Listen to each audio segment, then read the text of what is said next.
The morning of February 14th, 1943 began with the usual tropical heat at Henderson Field on Guadalcanal. Major Gregory Boyington, already known by his call sign Pappy to the younger pilots in Marine Fighting Squadron 214, stood on the coral runway watching mechanics work on his Vought F4U Corsair.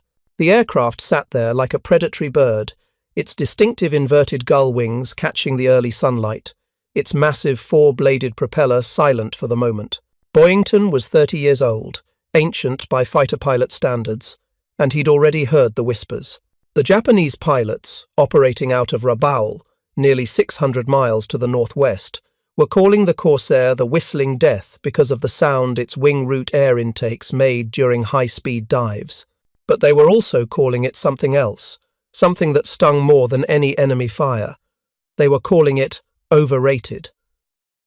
Intelligence reports intercepted from Japanese communications suggested their pilots, particularly the experienced aces flying the Mitsubishi A6M0, viewed the new American fighter with a mixture of curiosity and contempt. The Zero had dominated Pacific skies since 1941, and Japanese pilots had grown confident, perhaps too confident, in their aircraft's superiority. The Corsair, they believed, was just another American attempt to match Japanese engineering, and like previous attempts, it would fail when tested in actual combat. What the Japanese didn't know, what they couldn't know yet, was that the F4U Corsair represented something fundamentally different from any fighter they'd encountered before. And over the next 90 days, above the volcanic islands and blue waters surrounding Rabaul, that difference would be demonstrated in blood and fire until the kill ratio reached 11-1. 11 Japanese aircraft destroyed for every single Corsair lost. But on that February morning, none of that had happened yet. The Corsair was still unproven, still suspect, still mocked by an enemy that didn't yet understand what was coming for them. If you're enjoying this deep dive into the story, hit the subscribe button and let us know in the comments from where in the world you are watching from today. Rabaul was more than just another Japanese base. It was the linchpin of their entire defensive strategy in the South Pacific. Located on the eastern tip of New Britain Island, Rabaul possessed one of the finest natural harbours in the Pacific, surrounded by volcanic peaks that provided natural protection and observation points. The Japanese had seized it from Australian forces in January 1942 and immediately recognised its strategic value. By early 1943, Rabaul had been transformed into a fortress.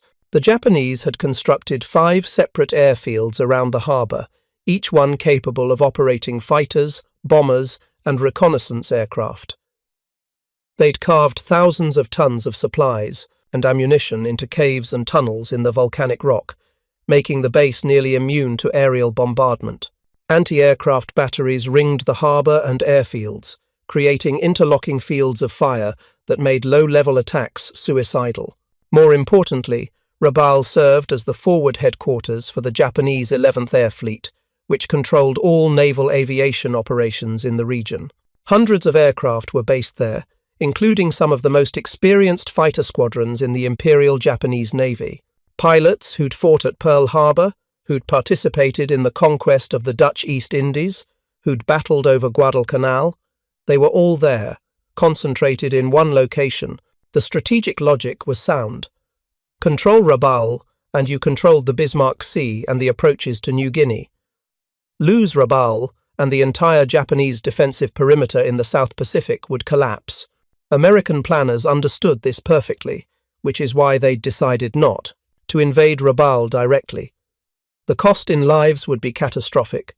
Instead, they would isolate it, cut it off from resupply, and neutralize it through constant aerial attack. That mission would fall primarily to Marine Corps and Navy fighter squadrons operating from newly captured bases in the Solomon Islands, bases like Henderson Field on Guadalcanal, and the aircraft they would use for this mission was the F4U Corsair, an aircraft that had only just arrived in the theatre and was still proving itself.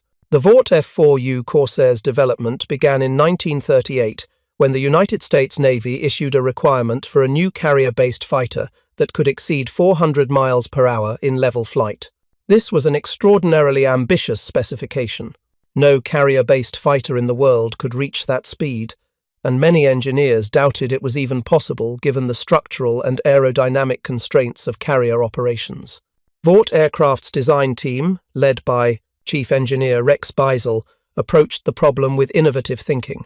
They selected the most powerful engine available, the Pratt & Whitney R2-800 Double Wasp, the same engine that would later power the F-6F Hellcat. This 18-cylinder radial engine produced 2,000 horsepower, but it created a significant problem. To harness that power effectively, the aircraft needed a massive propeller, and a massive propeller required substantial ground clearance. Conventional landing gear, tall enough to provide that clearance, would be too long and heavy for carrier operations. The gear would have to fold into the wings, but long gear struts folding into wings created structural weakness. Beisel's solution was brilliant and distinctive. He designed inverted gull wings, wings that bent downward at the root before angling back up toward the tips. This configuration allowed shorter, stronger landing gear, while still providing the necessary propeller clearance. The result was an aircraft that looked like nothing else in the sky. The distinctive wing shape, combined with the massive 13-foot 4-inch diameter propeller and the long nose housing that powerful engine, gave the Corsair an aggressive, almost predatory appearance. But appearance meant nothing if the aircraft couldn't perform. The prototype F4U first flew on May 29, 1940, and it exceeded all expectations. During test flights, it became the first American fighter aircraft to exceed 400 miles per hour in level flight, reaching 405 miles per hour at altitude. The Navy was impressed enough to order production immediately, but the path from successful prototype to operational combat aircraft proved far more difficult than anyone anticipated. The Corsair had problems, serious problems that would take nearly 2 years to resolve. The long nose obstructed forward visibility during carrier landings, making it difficult for pilots to see the landing signal officer's instructions. The aircraft had a tendency to stall unpredictably during the slow-speed approaches required for carrier landings, sometimes dropping a wing so abruptly that recovery was impossible. The stiff landing gear bounced violently when the aircraft touched down on carrier decks, often causing the aircraft to skip over the arresting wires. These weren't minor issues. They were potentially fatal flaws that killed test pilots and made carrier qualification extraordinarily dangerous. The Navy grew concerned enough that they seriously considered cancelling the entire program, but the Corsair's performance was too impressive to abandon completely. It was faster than any Japanese fighter, it could outclimb them, and its firepower was devastating. The solution came from an unexpected direction. The Marine Corps needed fighters for land-based operations, missions flown from airfields rather than carrier decks. For those missions, the Corsair's carrier, landing problems were irrelevant. The Marine Corps accepted the aircraft enthusiastically, and in February 1943, the first Corsair-equipped Marine Squadron, VMF 124, arrived at Henderson Field on Guadalcanal. The aircraft they brought with them carried 6 Browning A&M, 2 50-caliber heavy machine guns, 3 in each wing, with 400 rounds per gun for the inboard weapons, and 375 rounds per gun for the outboard weapons. When all 6 guns fired simultaneously, they delivered a weight of fire that could saw through Japanese aircraft like a chainsaw through balsa wood. The Corsair's speed advantage was equally impressive. At altitude, the F4U could reach 446 miles per hour, nearly 100 miles per hour faster than the Zero's maximum speed. This speed differential meant Corsair pilots could dictate engagement terms completely. If they wanted to fight, they could dive on Japanese formations with impunity. If they wanted to disengage, they could simply push the throttle forward and extend away from pursuing Zeros that couldn't hope to catch them. The aircraft's rate of climb was phenomenal, capable of ascending at over 3,000 feet per minute under combat power. This meant Corsair pilots could gain altitude advantage rapidly, and altitude in aerial combat translated directly to energy, and energy translated to tactical options. But all these specifications, all these performance numbers, meant nothing until they were proven in actual combat against an enemy that had been winning consistently for nearly 2 years. The Japanese pilots at Rabaul weren't impressed by American claims about superior aircraft. They'd heard similar claims before and had shot down every challenger. Gregory Boyington was the right man to lead the proof. Born on December 4, 1912 in Coeur d'Alene, Idaho, Boyington had a complicated path to Marine Corps aviation. He'd graduated from the University of Washington in 1934 with a degree in aeronautical engineering and joined the Marine Corps Reserve, earning his wings in 1937. By 1941, facing limited advancement opportunities and mounting personal debts, Boyington resigned from the Marines and joined the American Volunteer Group, better known as the Flying Tigers, fighting for China against Japanese aggression. He flew Curtiss P-40 Warhawks in Burma and China, scoring 6 confirmed kills against Japanese bombers and fighters before the Flying Tigers were disbanded in July 1942. Boyington rejoined the Marine Corps with his former rank restored and was eventually given command of Marine Fighting Squadron 214 in September 1942. The squadron had no pilots initially, so Boyington assembled a unit from replacement pilots, men who'd been passed over by other squadrons or were waiting for assignments. They were misfits, cast-offs, and troublemakers, which suited Boyington perfectly since he fit that description himself. He named them the Black Sheep Squadron, and when they arrived at Henderson Field in February 1943, they were equipped with factory-fresh F4U Corsairs that still had that new aircraft smell, hydraulic fluid and paint and uncured rubber. Most of Boyington's pilots had never flown the Corsair before, and they had perhaps 2 weeks to learn the aircraft's characteristics before they'd be thrown into combat against the most experienced Japanese fighter pilots in the Pacific. The first combat mission came on February 14, 1943, and it was a disaster. Not because the Corsairs failed, but because the Japanese weren't where intelligence said they'd be. Boyington led 12 Corsairs on a sweep toward Rabaul, flying at 25,000 feet, scanning the sky for enemy aircraft. They found nothing but empty blue sky and scattered clouds. The frustration was palpable. These pilots had trained for this moment. They were flying the most advanced fighter in the Pacific, and they couldn't find anyone to fight. They returned to Henderson Field, having burned hundreds of gallons of aviation fuel, and learned nothing except that Rabaul was a long way away, and the Corsair had excellent range. The second mission, launched on February 16th, went differently. Intelligence reported a large formation of Japanese bombers escorted by Zeros heading toward Allied positions on New Guinea. Boyington led 16 Corsairs to intercept, positioning his formation at 30,000 feet, well above where the Japanese formation was expected. The altitude advantage was everything.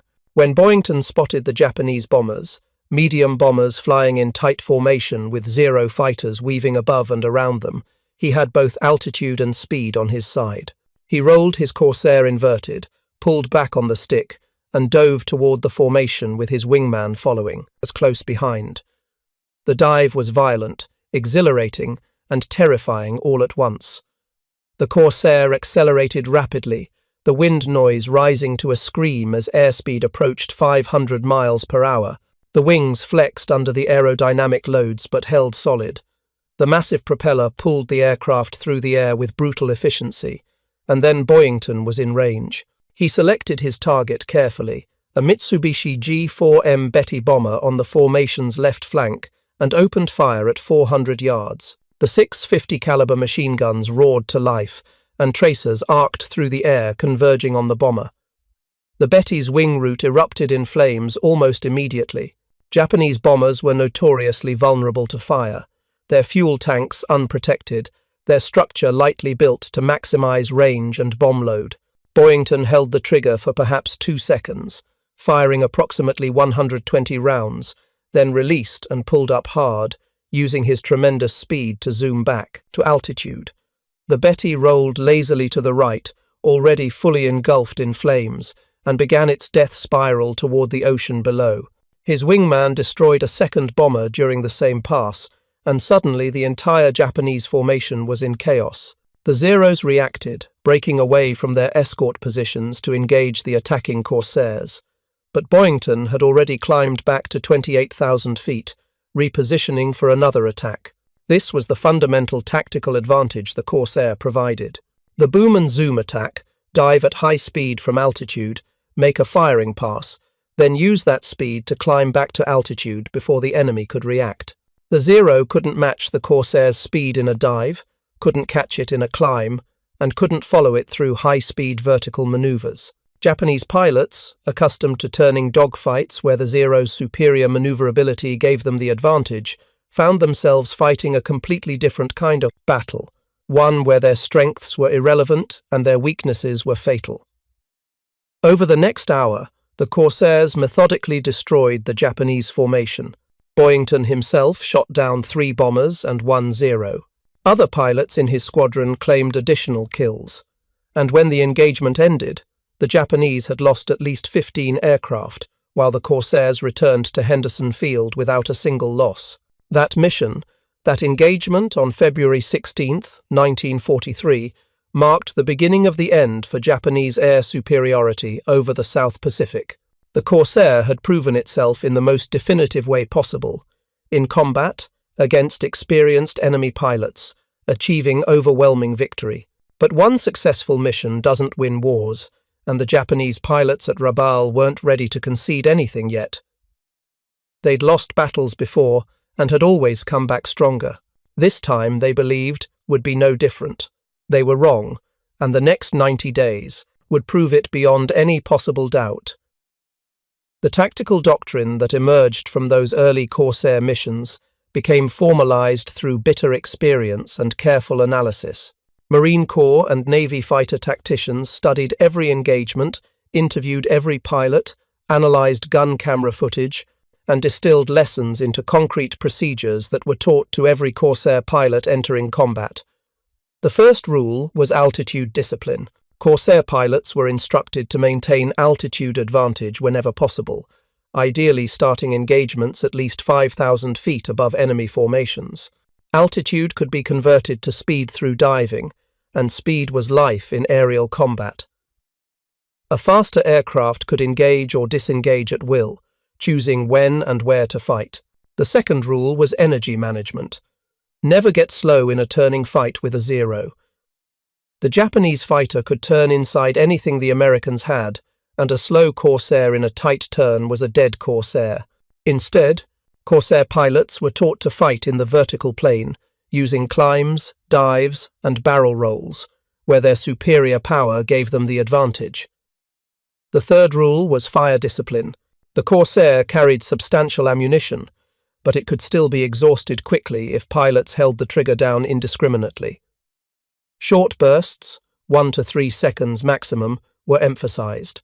Aim carefully, fire precisely, observe results, then maneuver for another shot. The fourth rule was mutual support.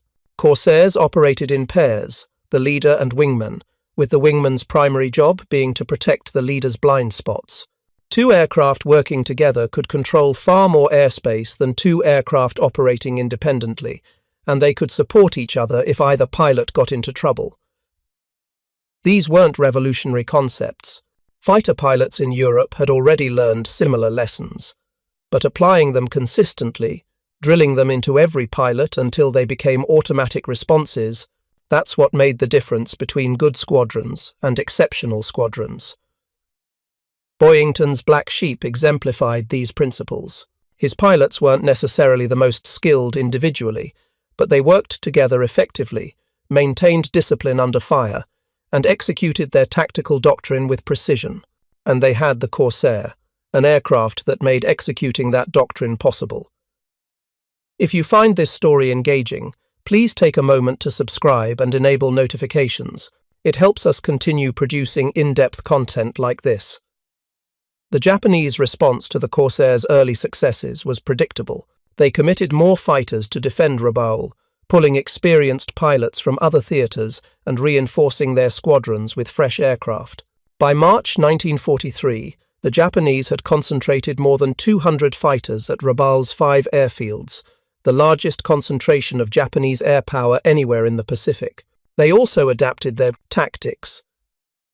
Japanese commanders recognized that their Zeros couldn't match the Corsairs' speed or climb rate, so they emphasized altitude advantage for their own formations. Japanese fighters began operating at 30,000 feet and above, trying to position themselves above incoming American raids so they could dive on the Corsairs and negate the American altitude advantage. This led to a deadly chess match in the skies over Rabaul. American formations would climb to 30,000 feet before approaching the target. Japanese formations would climb to 35,000 feet to maintain their advantage. American formations would respond by climbing to 37,000 feet, and the Japanese would push their aircraft to 40,000 feet, approaching the operational ceiling of both aircraft types. At those altitudes, the air was so thin that engines produced only a fraction of their sea-level power. Aircraft handled sluggishly, controls felt mushy, and the stall speed increased dramatically. Pilots breathed supplemental oxygen through masks, their breath visible in the frigid cockpits, where temperatures dropped well below freezing. Frostbite was a real danger, and the physical strain of high-altitude combat left pilots exhausted. But the Corsair maintained its performance advantage even at extreme altitude. The massive engine and efficient propeller combination meant the F4U could still climb effectively at 35,000 feet, while the Zero struggled.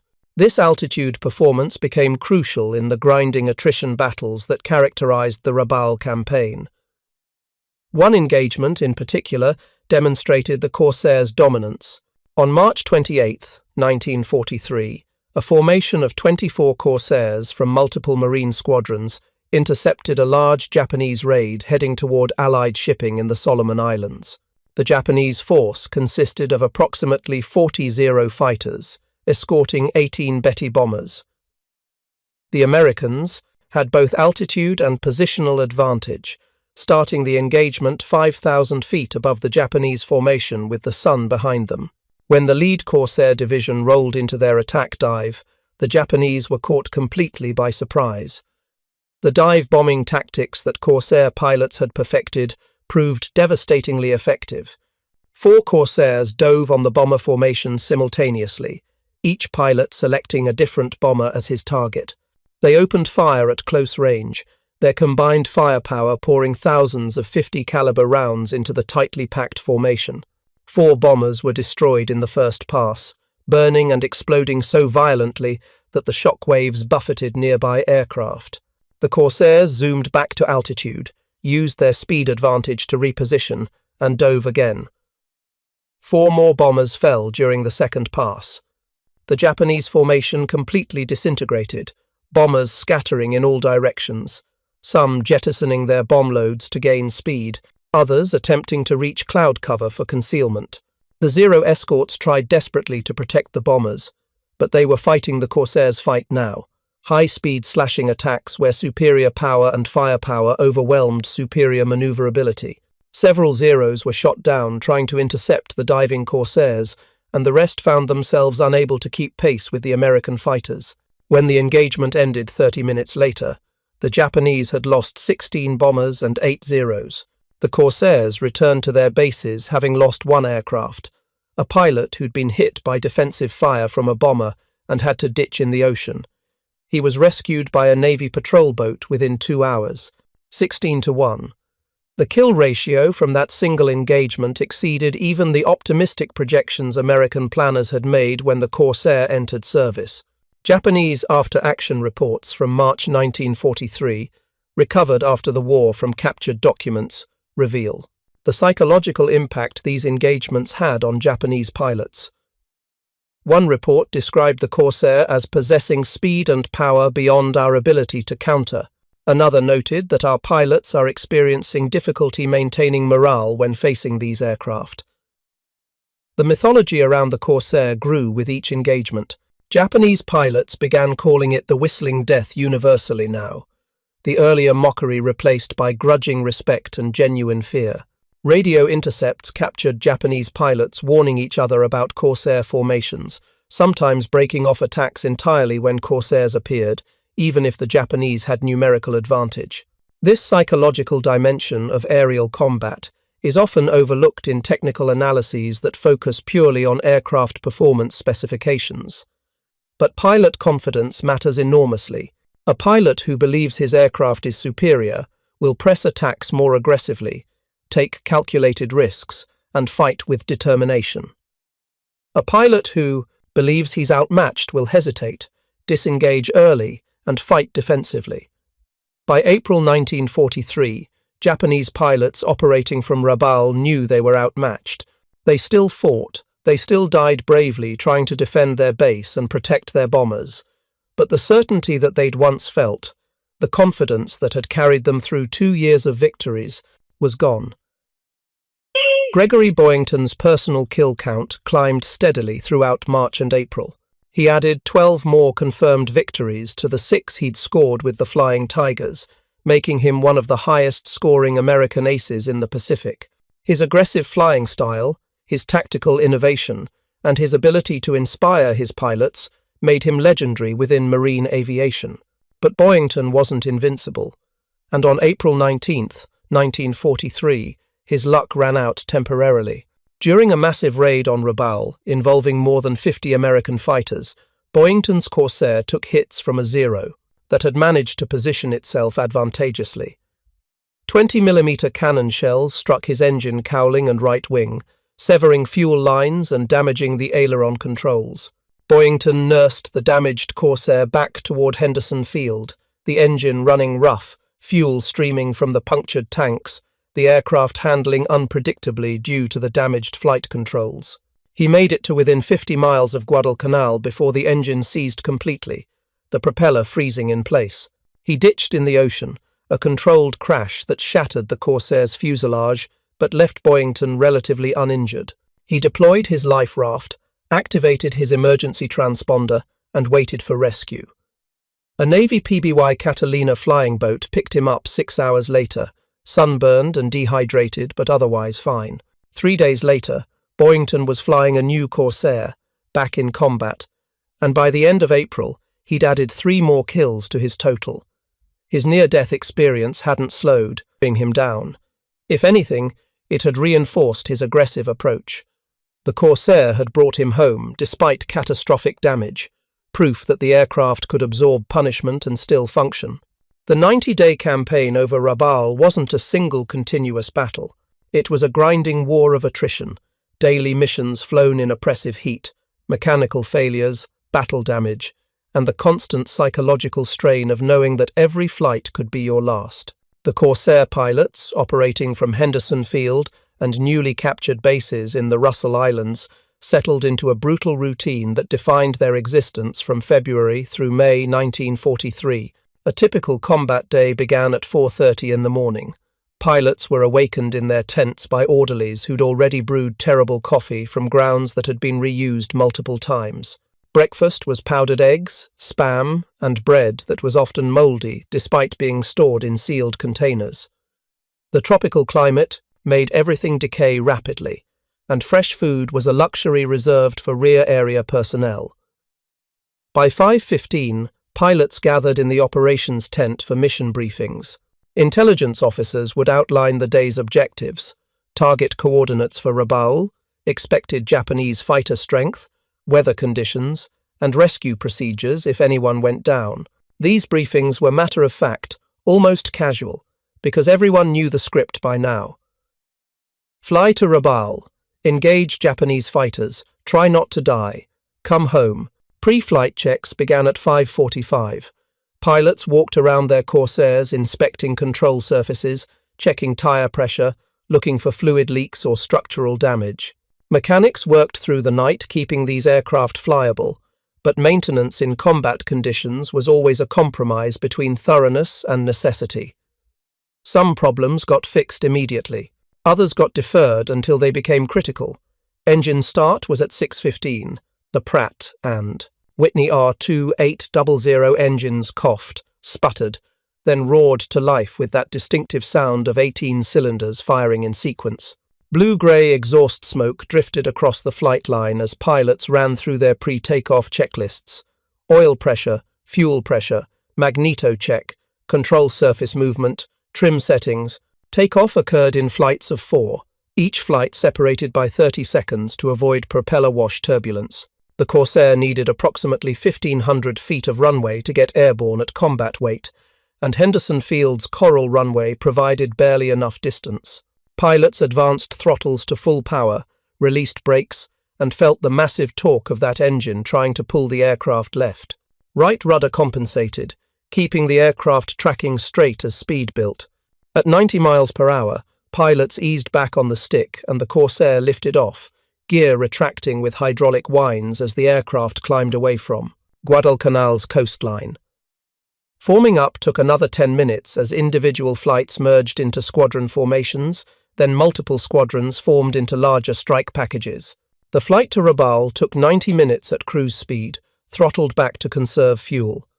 Pilots sat in cramped cockpits, breathing oxygen through masks, scanning the sky constantly for enemy aircraft. Radio discipline was strict.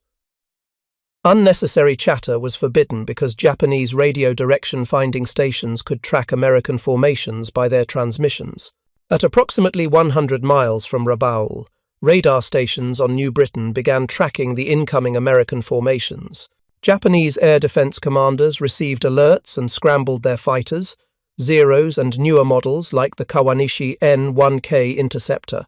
These Japanese fighters climbed to intercept altitude, positioning themselves to meet the Americans as they approached. The engagements that followed these approaches varied tremendously in intensity and duration. Some days, the Japanese put up minimal resistance, perhaps a dozen fighters that engaged briefly then withdrew.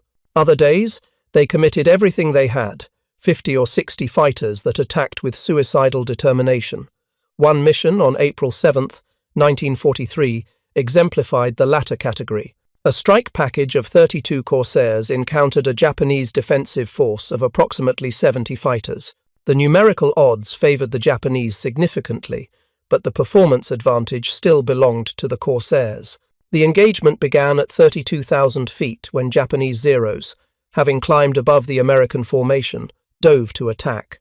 The Corsair formation leader, a captain named Robert Hansen, saw them coming and ordered his pilots to break into the attack, turning toward the diving Zeros rather than away from them. This maneuver, called a defensive break, forced the attacking Zeros to adjust their approach angle, spoiling their firing solutions. By the time the Zeros completed their diving passes, the Corsairs had reversed positions and were now pursuing the Japanese fighters as they tried to climb back to altitude. Hansen destroyed 2 Zeros during the next 3 minutes, both with short, accurate bursts that hit fuel tanks and caused immediate catastrophic fires. His wingman destroyed another Zero that had made the mistake of trying to turn with the Corsairs instead of diving away. The Japanese pilot's skill couldn't compensate for his aircraft's inferior speed, and the wingman's 50 caliber rounds tore through the Zero's lightly armored structure. The battle spread across 40 miles of sky, individual dogfights spinning off from the main engagement as pilots pursued targets or evaded threats. Radio discipline collapsed as pilots called out warnings, claimed kills, and requested assistance. The sky filled with tracers, smoke trails, and burning aircraft falling toward the ocean below. Hansen's Corsair took hits during the engagement, a burst from a Japanese fighter that had briefly gotten into firing position. 20mm cannon shells punctured his left wing and damaged his aileron controls, making the aircraft handle sluggishly. But the Corsair's rugged construction absorbed the damage, and Hansen remained combat effective. He continued fighting for another 15 minutes, adding a third Zero to his score before disengaging when his fuel state became critical. The formation reformed gradually, damaged aircraft joining up with their squadrons, and the long flight back to base began. When the final tally was calculated from gun camera footage and pilot debriefings, the Americans had destroyed 23 Japanese fighters while losing 3 Corsairs. 2 of those lost pilots were rescued by Navy patrol boats. The third was never found, presumably killed when his aircraft was shot down over open ocean, 23-3. The kill ratio from that single mission was 7.6-1, slightly below the overall campaign average, but still representing overwhelming American superiority. Robert Hansen, who'd destroyed 3 Zeros during that engagement, would go on to become one of the war's highest-scoring aces, with 25 confirmed kills, before being shot down and killed in February 1944. His aggressive flying style and exceptional gunnery made him legendary among Marine aviators, and his tactics were studied and emulated by younger pilots entering combat.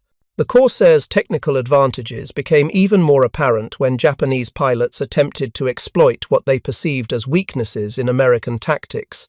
Japanese commanders recognized that the Corsairs relied on speed and altitude advantage, so they developed countermeasures designed to neutralize those advantages. One tactic involved positioning Zero fighters in climbing spirals above Rabaul at extreme altitude, sometimes 40,000 feet or higher.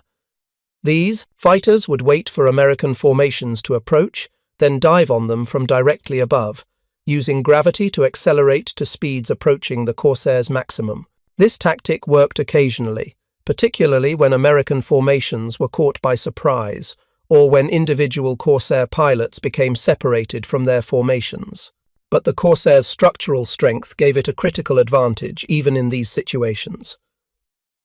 The F4U was stressed to handle dive speeds up to 550 miles per hour without structural failure. Japanese fighters, built lighter to maximize maneuverability and range, couldn't match that dive speed without risking catastrophic structural failure. Zeros attempting to follow diving Corsairs sometimes experienced wing failures, the wings literally tearing off the fuselage as aerodynamic loads exceeded design limits. American pilots learned they could escape almost any situation by pushing into a steep dive and holding it until they'd built separation from pursuing Japanese fighters. The Corsair would handle that dive without problem. Japanese fighters either had to break off the pursuit or risk destruction. Another Japanese tactic involved using small formations of Zeros as bait, deliberately exposing themselves to attract Corsairs into attacks, while larger formations of Japanese fighters waited at higher altitude to pounce on the Americans once they'd committed to attacking the bait. This ambush tactic achieved some success in early April, catching several Corsair formations off guard and shooting down multiple aircraft. But American pilots adapted quickly, implementing better altitude discipline and maintaining reserve formations at high altitude that could counter any Japanese ambush attempts. The tactical evolution resembled an arms race, each side developing new approaches, the other side countering, then developing new counter-counters. But the fundamental performance advantage remained constant. The Corsair was simply a better aircraft for the kind of high-speed, high-altitude combat that characterized the Rabaul campaign. By late April 1943, the strain on Japanese pilots and aircraft became unsustainable. Replacement pilots arriving at Rabaul had minimal training, sometimes as little as 100 hours total flight time. These rookies were thrown into combat against American pilots who'd accumulated hundreds of hours of combat experience flying superior aircraft. The result was predictable and tragic. Japanese replacement pilots survived an average of 3 combat missions before being shot down and killed. Some died on their first mission, shot down before they even understood what was happening. The experienced Japanese aces who'd survived from the war's beginning tried to protect these rookies, but there were too few veterans and too many inexperienced pilots. Japanese aircraft losses exceeded their ability to replace them. Rabaul's repair facilities worked constantly, cannibalizing parts from wrecked aircraft to keep others flying, but the mathematics of attrition were inexorable. Each week, more aircraft were destroyed than arrived as replacements. American intelligence officers, tracking Japanese radio communications, noticed the degradation in Japanese pilot skill and morale. Intercepts revealed increased instances of Japanese pilots reporting mechanical failures that were almost certainly fabricated excuses to avoid combat. Other intercepts captured Japanese commanders threatening pilots with courts-martial for cowardice.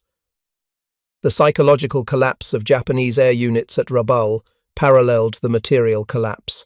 Pilots who'd entered the war supremely confident in their abilities and their aircraft now flew missions knowing they were overmatched and would probably die.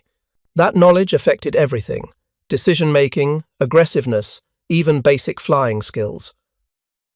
Gregory Boyington's Black Sheep Squadron exemplified the American advantages during this period. Between February and May 1943, the squadron flew 92 combat missions, engaged Japanese aircraft on 68 of those missions, and claimed 126 confirmed aerial victories, while losing 7 pilots killed in action and 3 wounded. Boyington personally added 14 more kills to his total during this period, bringing his overall score to 26, making him the Marine Corps' leading ace at that time. His tactics, aggressive but calculated, became the model for other Corsair squadrons. One engagement in particular demonstrated Boyington's tactical thinking. On May 6, 1943, he led 8 Corsairs on an escort mission protecting Navy dive bombers, attacking Japanese shipping in Rabaul harbor. Intelligence predicted moderate Japanese fighter opposition, perhaps 20 to 30 Zeros. The actual Japanese response was overwhelming. Approximately 70 Japanese fighters swarmed the American formation, attacking from multiple directions simultaneously. The dive bombers, slow and vulnerable, would have been slaughtered without effective fighter protection. Boyington immediately recognized the situation and made a split-second decision.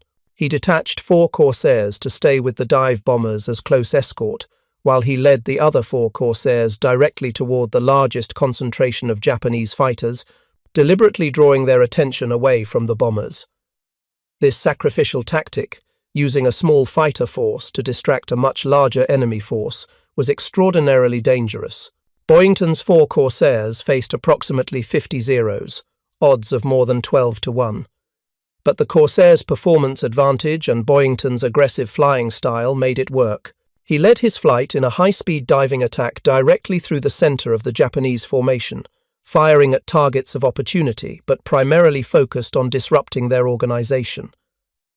The Japanese fighters broke formation to pursue these 4 audacious Corsairs, exactly what Boyington wanted. For the next 20 minutes, Boyington's flight fought a running battle, using speed to stay ahead of the Japanese fighters, occasionally reversing to make quick firing passes, then extending away before the Zeros could bring their numbers to bear. Boyington destroyed 2 Zeros during this phase. His wingmen destroyed 3 more. Meanwhile, the dive bombers completed their attack runs on Japanese shipping, sinking 2 cargo vessels and damaging a destroyer. The 4 Corsairs, providing close escort, shot down 6 Japanese fighters, attempting to intercept the bombers. When Boyington's flight finally disengaged and headed back toward base, his Corsair had taken multiple hits from Japanese defensive fire. His right wing had several holes, his tail section was damaged, and his canopy had been shattered by a bullet that missed his head by inches.